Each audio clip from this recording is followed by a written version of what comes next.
The year was 1817, a time when the world was still young and the American frontier was a place of both promise and peril. A darkness descended upon the peaceful farmlands of Adams, Tennessee, a darkness that would forever change the lives of its inhabitants. It arrived not with storm clouds or thunder, but with an eerie silence, a hushed anticipation of something sinister lurking just beyond the edge of perception. This was the beginning of the Bell Witch haunting. A tale of terror that would grip a family and echo through generations, leaving an indelible mark on the history of the region. It is a story of malice made manifest, of unseen forces wielding unimaginable power, tormenting the Bell family with relentless cruelty.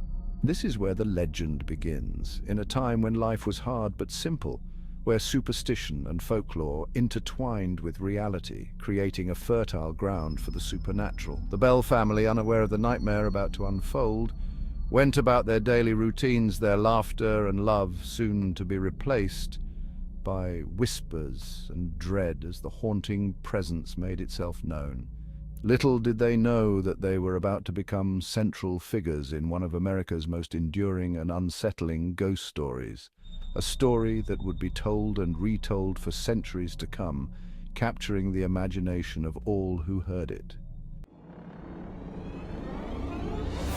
John Bell was a respected farmer, a pillar of the small community. His wife Lucy was known for her kindness and piety. They had built a good life for themselves and their children on their fertile land. Their days were filled with the rhythms of farm life, the warmth of family, and the simple pleasures of their time.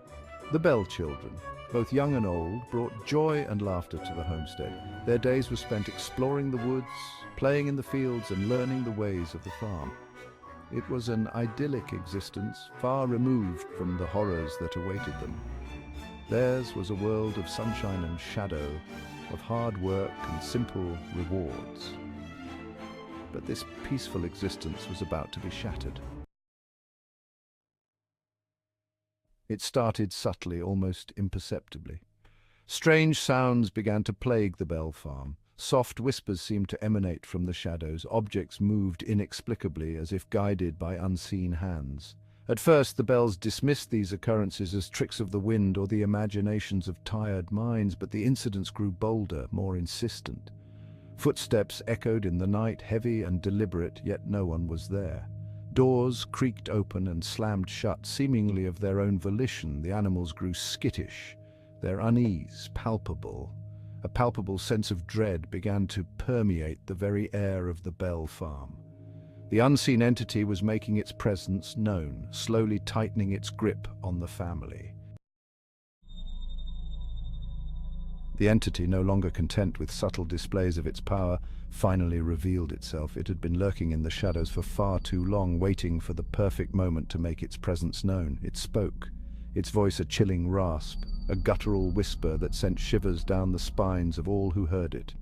The sound was like nails on a chalkboard, echoing through the silence of the night. It identified itself as a witch, a malevolent spirit with a score to settle. This was no ordinary ghost. It was a vengeful entity with a dark history and a thirst for retribution. The witch, it seemed, had a particular hatred for John Bell, the patriarch of the family. John had unknowingly crossed paths with this dark force, and now he was paying the price. It taunted him relentlessly, revealing intimate knowledge of his past, his secrets, and his fears. The witch knew things about John that no one else could possibly know, and it used this knowledge to torment him. John Bell, you cannot hide from me. I am here to stay. My presence will haunt you until your last breath. The voice, sharp and menacing, seemed to come from everywhere and nowhere at once. It filled the house, seeping into every corner and crevice, leaving no place safe. It cackled with glee at the family's fear, reveling in their terror. The witch thrived on their panic, feeding off their dread and despair. The children were particularly vulnerable to the witch's torments. Their innocence made them easy targets for the witch's cruel games. It would pull their hair, pinch them, and whisper threats in their ears. The witch's presence was a constant, terrifying reality for the Bell family, a nightmare from which they could not wake. Section 5. John and Betsy, the focus of the witch's wrath. While the entire Bell family suffered under the witch's reign of terror, John and his daughter Betsy seemed to be the primary targets of its malevolence. My health, It's deteriorating so rapidly. These fits and seizures, the pain, it has no earthly cause. It feels like the witch is draining my very life force. Betsy, a young woman on the cusp of adulthood, endured relentless torment. The witch interfered with her courtship, driving away potential suitors with threats and curses.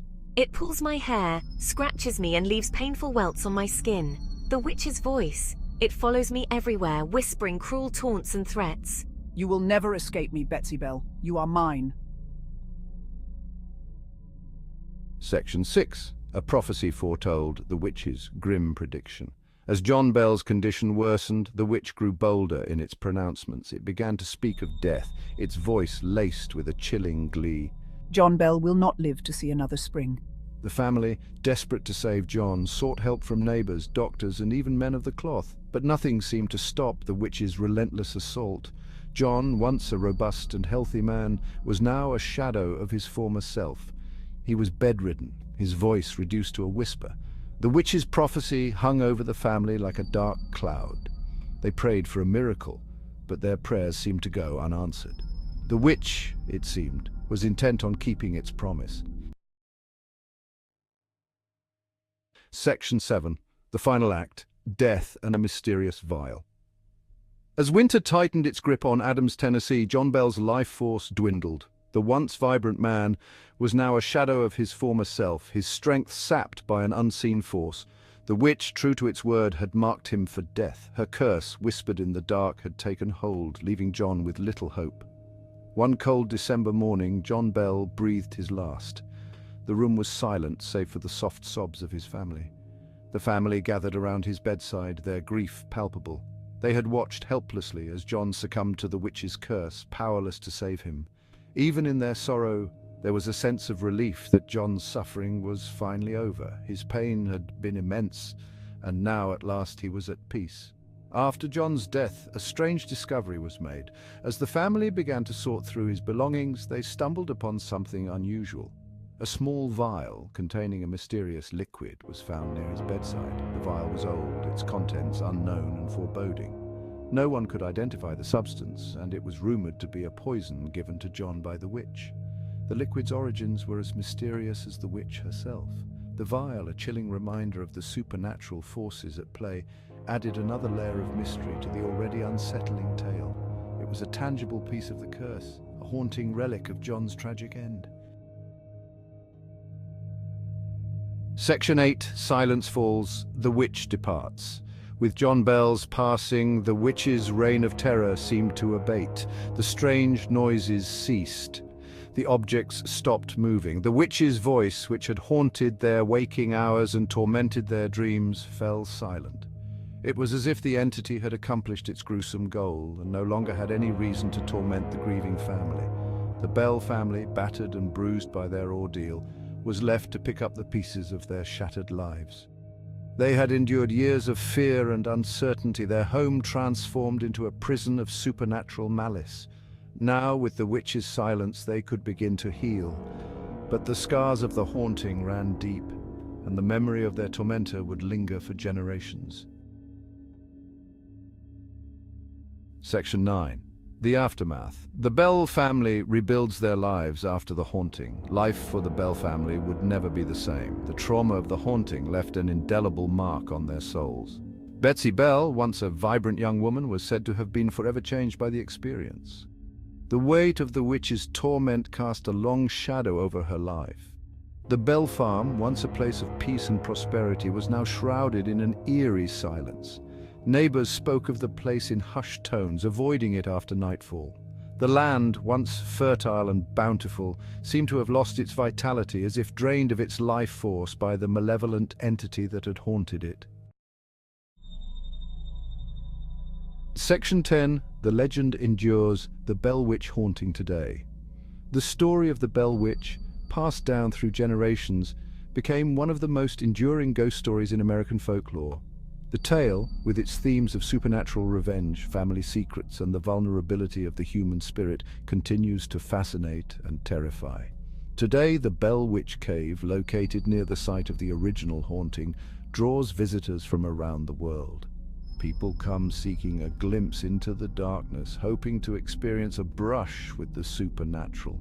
The legend of the Bell Witch, a chilling reminder of the unseen forces that may lurk just beyond our perception, continues to captivate the imagination and send shivers down the spines of those who dare to listen.